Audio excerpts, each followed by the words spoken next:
मेरे चार सर ये उनको समर्पित जिन्होंने वो उर्दू पे कुछ अल्फाज पेश किए थे। Please conclude. सब मेरे चाहने वाले हैं, मेरा कोई नहीं। प्लीज सब मेरे चाहने वाले हैं, मेरा कोई नहीं।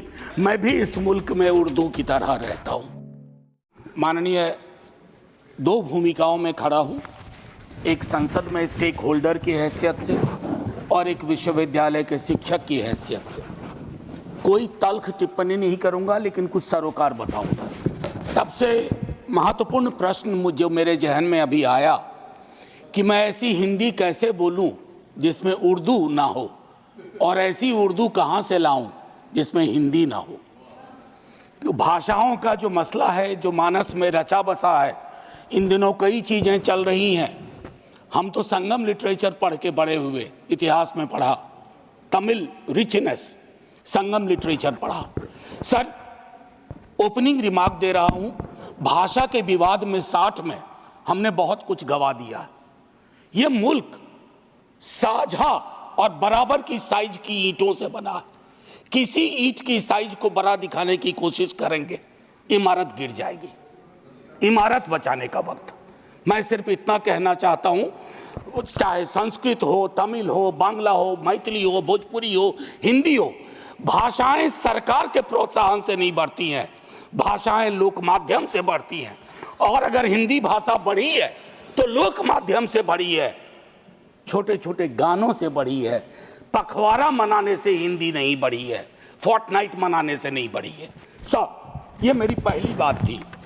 लेकिन खैर क्या कहूँ, मकतबे इश्क का दस्तूर निराला देखा, उसको छुट्टी न मिली जिसने सबक याद किया।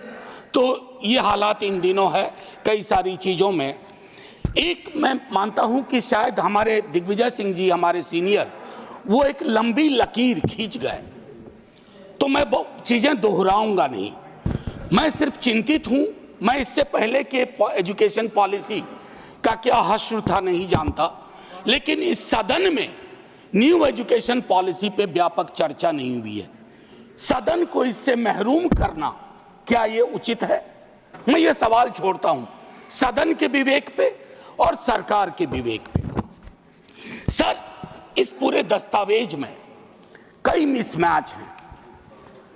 दस्तावेज की शक्ल और वैचारिक रुझान की, पेडागॉजी और टेक्नोलॉजी के मिसमैच की, लैंग्वेज को लेकर के एक बात मैंने कह दी, उसी को थोड़ा खुलासा करता हूं। सर, मदर टंग वाली बात बहुत बेहतर है कि 5वीं क्लास तक मदर टंग में शिक्षा दी जाए, लेकिन हम बाबा साहब भीमराव अंबेडकर को याद करें। उनके वक्त में जो सच था वो आज भी सच है, क्योंकि सोशल इकोनॉमिक मोबिलिटी के लिए अंग्रेजी एक भाषा है, उसके प्रति दृष्टिकोण भी हमें साफ करना होगा। भाषाएं किसी की बपौती नहीं होती हैं, भाषा लोक जीवन से उभरती है और भाषाएं लोक जीवन को समृद्ध करती हैं। अब doubling the gross enrolment ratio की बात हुई 2035 तक संभवतः इस दस्तावेज में, तो उसमें मुझको लगता है कि उस हिसाब से अगर इसको अचीव करना है तो प्रति सप्ताह 15 वर्ष तक नए विश्वविद्यालय खोलने होंगे। अब आइए सर, मैं एक महत्वपूर्ण विषय पे आता हूं, और इस विषय पे संभवतः मैं 50 बार बोल चुका हूं। सर, एक चीज होती है एनएफएस, ये एकलव्य ढूंढने का नया तरीका हो गया, नॉन फाउंड सूटेबल। मैं नहीं कह रहा, कमिटी कह रही है, committee on welfare of schedule caste and schedule tribe. उन्होंने कहा जो ये स्टीरियोटिपिकल रिस्पॉन्स आता है कि सूटेबल कैंडिडेट नहीं मिले, ये बिल्कुल गलत है सर। कमिटी ने कहा ये एक्सेप्टेबल नहीं है। यही बात कमोबेश ओबीसी रिक्रूटमेंट में लागू होती है। मैं माननीय शिक्षा मंत्री जी से, माननीय नेता सदन लगातार बैठे हुए हैं, सर आग्रह करूंगा, ये महामारी सब कुछ लील जाएगी। ये मध्ययुगीन व्यवस्थाओं की महामारी है जो आधुनिक चोला पहन चुकी है। इस चोले को उतरवा के फेंकवा दीजिए, अन्यथा बहुत मुश्किल होगी। महोदय, गुजरात बड़ा समृद्ध राज्य है, हमेशा नजरें इनायत रही हैं आज़ादी के बाद से ही, लेकिन आज बड़ी खुशी हुई कि हमारा बिहार जैसा पिछड़ा राज्य भी बिहार गुजरात के साथ एक कैटेगरी में साथ साथ, और वो कैटेगरी है एनरोलमेंट इन हायर एजुकेशन, जहां हम बिहार, आसाम, गुजरात भाई भाई। बस ये एक चिंता का विषय था, मैंने कह दिया। और नीति आयोग की भी इसमें स्कूल एजुकेशन को लेकर के कुछ महत्वपूर्ण टिप्पणियां हैं। अब महोदय मैं एक आध मिनट ले लूं तो माफ कर दीजिएगा आज। Please spare me 1 minute extra if it is possible.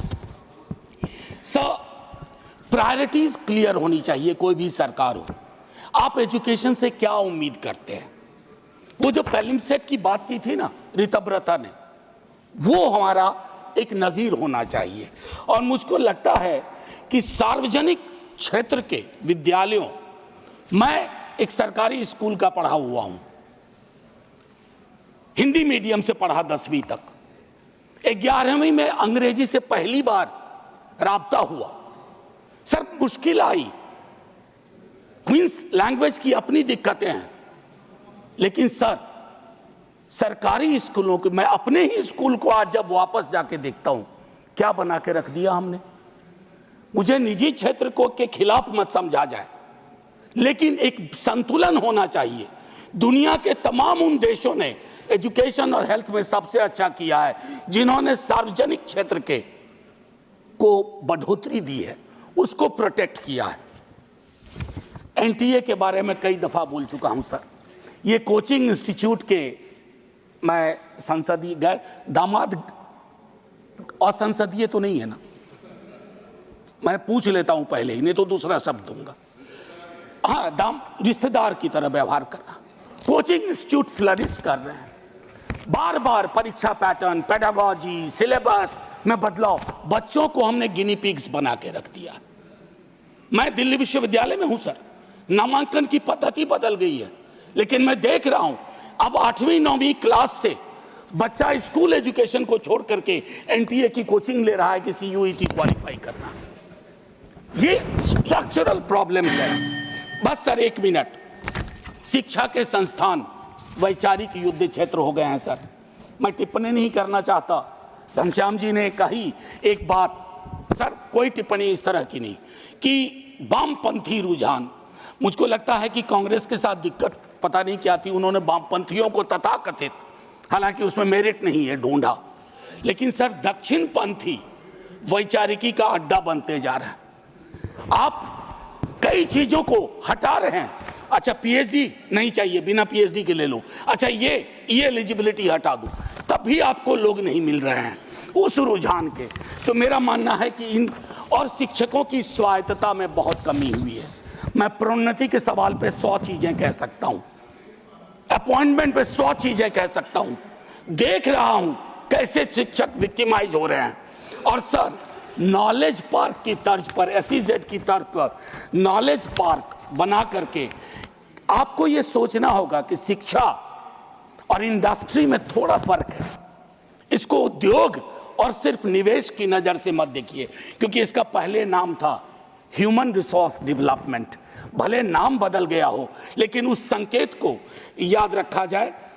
केंद्रीकरण आपकी स्वाभाविक प्रवृत्ति है। जब बड़ी सत्ता आती है तो हर किसी को लगता है कि इसको मुझको हथिया लेना चाहिए। नैक के बारे में विस्तार से हमारे दिग्विजय सिंह जी बोल चुके हैं। ऐसे लोग आप बिठाते हैं, ऐसी व्यवस्थाएं होती हैं। नैक में सर क्या होता है, मैंने भी अपने टाइम में एक नैक देखा है मेरे विश्वविद्यालय में, बता नहीं सकता हूं सर। एकदम जैसे शादी ब्याह में रिश्तेदारी में जाने पर वो जो गिफ्ट का आदान प्रदान होता है, वो सारी चीजें होती हैं। और कई विसंगतियों के बावजूद उस संस्थान को A+ या A मिल जाता है। रिविजिट करिए। धर्मेंद्र, माननीय शिक्षा मंत्री जी से कहूंगा, शिक्षा मंत्री और रेल मंत्री सबसे डिफिकल्ट काम है इस देश में। आप एक महत्वपूर्ण पद पे हैं। मैं आपसे कहूंगा, आपकी सरकार नहीं होगी, लेकिन इस नीति का प्रभाव रहेगा। इसलिए कोशिश किया जाए हम सबको कि हम सब ऐसी व्यवस्था विकसित करें जहां खुले मन से बोलने के लिए कोई बंद न कर दिया जाए। डेमोक्रेसी की एक परिभाषा है sir, true democracy is one where you are not closed for being open. आखिरी 30 सेकेंड, मैं एक और चीज़ कहूँगा सर, संजय जी कह के गए, मैं विवाद में ही नहीं, मैं हिस्ट्री का स्टूडेंट हूँ सर, कभी उस पर बहस होगी मुग़ल सल्तनत और अन्य रूलर्स पे तो विस्तार से बोलूँगा, लेकिन आज एक टिप्पणी करता हूँ सर। इतिहास के बासी पन्नों में जा कर के अगर हम आज की चुनौतियों में पर्दा डालने की कोशिश करेंगे, उन बासी पन्नों के नायक और खलनायक आपकी चुनौतियों में आपकी मदद नहीं करेंगे। अद्भुत विसंगति है, अद्भुत विसंगति है कि औरंगजेब पे टिप्पणी तो सदन से बाहर और महात्मा गांधी के हत्यारों का महिमा मंडन तो सदन के अंदर। सर आखिरी में मैं यही कहूँगा कि सब मेरे चार सर ये उनको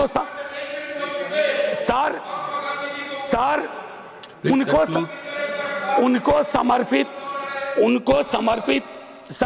समर्पित जिन्होंने उर्दू पे कुछ अल्फाज पेश किए थे। सब मेरे चाहने वाले हैं, मेरा कोई नहीं। सब मेरे चाहने वाले हैं, मेरा कोई नहीं। मैं भी इस मुल्क में उर्दू की तरह रहता हूँ। जय हिंद सर। खबरों में बने रहने के लिए फोरम 4 को सब्सक्राइब करें और नोटिफिकेशन पाने के लिए बेल आइकन दबाएं।